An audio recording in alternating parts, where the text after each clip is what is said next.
සුබ දවසක් ඔයාලා හැමෝටම. අද ඔන්න මම ඔයාලට වෙනස්ම විදිහක කෑමක් හදාගන්න විදිය තමයි කියලා දෙන්න හිතුවේ. තේ වෙලාවට තමයි ගොඩක්ම ගැලපෙන්නේ.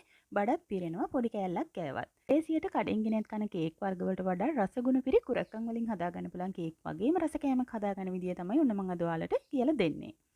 අඩු යෙදමින් හදාගන්න පුළුවන් හරිම රසවත් කෑමක්. බලමු එහෙනම් තවත් වෙලා ගන්න නැතුව හදාගන්නේ කොහොමද කියලා. අපි මුලින්ම කරන්න ඕන පැණි පොල් එකක් හදාගන්න එක. ඉතින් බලමු ඒකට මොනවද ඕන කරන්න කියලා. ගාගත්ත පොල් මෙෂරින් කප් එකක්, සීනි මෙෂරින් කප් භාගයක්, කිරිපිටි මේස හැඳි දෙකක්, වතුර මෙෂරින් කප් කාලට වැඩිය ටිකක් අඩුවෙන් අරගෙන තියෙනවා. වාජනයක් ලෙපෙන් තියලා ඒකට අපි දාගමු ගාගත්ත පොල් ටික. ඊට ඒකටම සීනි ටිකයි, කිරිපිටි ටිකයි, වතුරයි, රසායනික ලුණු චුට්ටුකුයි එකතු කරලා ලිපෝන් කරගන්න. දැන් මේ වගේ කලවම් කරන ගමන් අපි පැණි පොල් මිශ්‍රණය හදාගන්න ඕන. ඉතින් ඔයා ලිපේ තියාගෙන විනාඩි 5ක් විතර හොඳින් මලවලා අරගන්න තෙත ගතිය හිඳනකල්.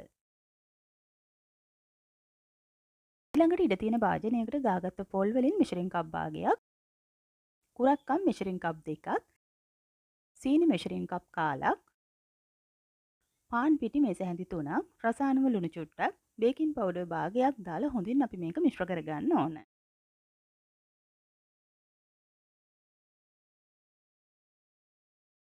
ඊළඟට බිත්තර එකක්. ඉතින් මම ඒක මේ වගේ වෙනම භාජනයකට දාලා හොඳින් ගසාගෙන තමයි මේකට එකතු කරගන්නේ.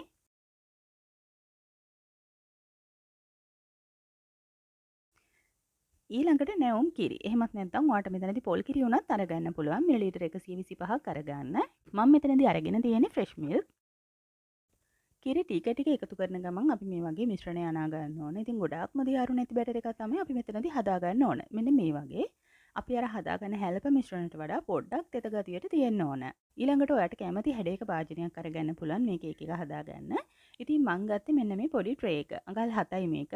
ඔය අඟල් 9ක වගේ ට්‍රේ එකක් අරගන්න මේ ප්‍රමාණ ගන්න ඕන. මොකද මම හදාගත්තු කේක් එකත් ටිකක් උස වැඩි වගේ මට. ඒ නිසා පොඩ්ඩක් වෙලාව ගියා මේක ස්ටීම් වෙන්න. ට්‍රේ එකට මේ වගේ බටර් මාගරින් එහෙම නැත්නම් තෙල් ටිකක් බ්‍රෂ් කරගෙන අරගන්න. ඔයිල් පේපර් එකක් දාලාම අරගන්න. එතකොට ගලව ගන්න ලේසි. ඊළඟට අපි හදාගත්ත බැටර් එකෙන් හරියටම භාගයක් මම මේ විදිහට ට්‍රේ එකට දාගන්නවා. දාලා මේ වගේ හොඳට තුනී කරගත්තා. ඊළඟට අපි හදාගත්ත පැණි පොල් මිශ්‍රණය එක තමයි මේ දාගන්නේ. ඒකත් හොඳට මේ වගේ හැම තැනටම යන විදිහට අපි තුනී කරගන්න ඕන.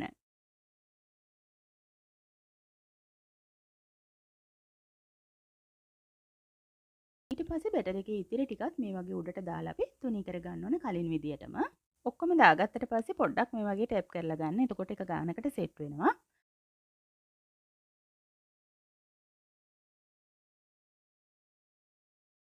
දැන් අපි මේක ස්ටීම් කරගන්න ඕන. ඒකට මම කරන්නේ වතුර භාජනයක් රත් වෙන්න තියලා ඒක ඇතුලෙන් රැක් එකක් තියලා ඒ රැක් එක උඩ තමයි මේ ට්‍රේ එක තියාගන්නේ. හුමාලෙන් ස්ටීම් කරන්න එපා. මොකද එතකොට මේක තැම්බෙන්න යන වෙලාව තවත් වැඩි වෙනවා. කුරක්කන් ටිකක් තැම්බෙන වෙලාව යන හින්දා මේ විදිහට වතුර භාජනයක් ඇතුලේ තියලා තමයි මේක ස්ටීම් කරගන්න ඕන.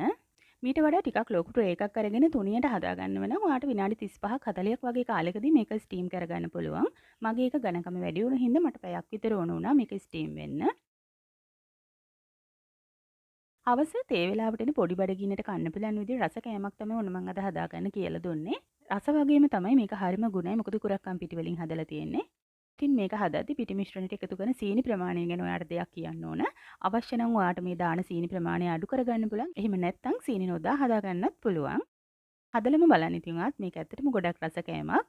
රෙසිපි එක ඔයාලට ප්‍රයෝජනවත් කියලා හිතනවා නම් අමතක නොකරම ලයික් එකක් කමෙන්ට් එකක් දීලා තවත් කෙනෙක්ට බලන්න ෂෙයා කරන්න. තාමත් channel එක subscribe කරලා නැත්නම් දැන්ම channel එක subscribe කරලා දිගටම channel එකත් එක්කම රැඳිලා ඉන්න කියලාත් ආදරෙන් මතක් කරනවා. ගිහින් එන්න තවත් දවසක අලුත් රෙසිපි එකක් අරගෙන එතකන් වීඩියෝ එක බලුවට ඔයාලා හැමෝටම ගොඩාක් ස්තුතියි.